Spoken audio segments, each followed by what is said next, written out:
لوگ ہماری زندگی میں آتے ہیں، اچھے یا برے آثار چھوڑ جاتے ہیں۔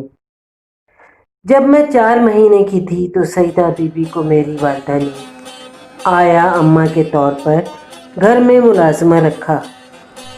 وہ ایک بزرگ خاتون تھیں، 16 برس تک ہمارے ساتھ رہیں۔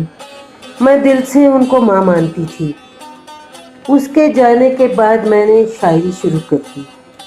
1977 میں فلسفہ حیات لکھی۔ پھر ایک دن بذریعہ تار اطلاع آئی کہ وہ اب اس دنیا میں نہیں۔ پیپل تلے میں روز بیٹھتی تھی، موسم کے بدلتے تیور دیکھتی تھی۔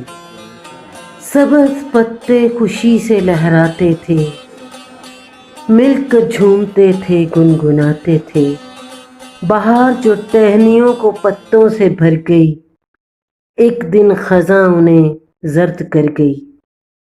وہ شجر سے پیوستہ نہ رہ سکے، اونچائی سے زمیں پر آ گرے۔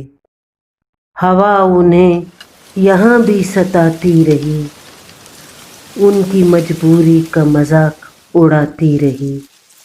بھاگ کر ادھر سے ادھر جاتے رہے، کھڑکھڑاتے رہے، شور مچاتے رہے۔ بچنے کی کوشش میں وہ مسلے گئے، لوگوں کے پاؤں تلے کچلے گئے۔ یہی تھی ان کی حقیقت، مانتی ہوں۔ ہونا تھا انہیں خاک، جانتی ہوں۔ سوکھے پتوں نے جب شکل کھوئی، ہاں ان کے حال پر میں بہت روئی۔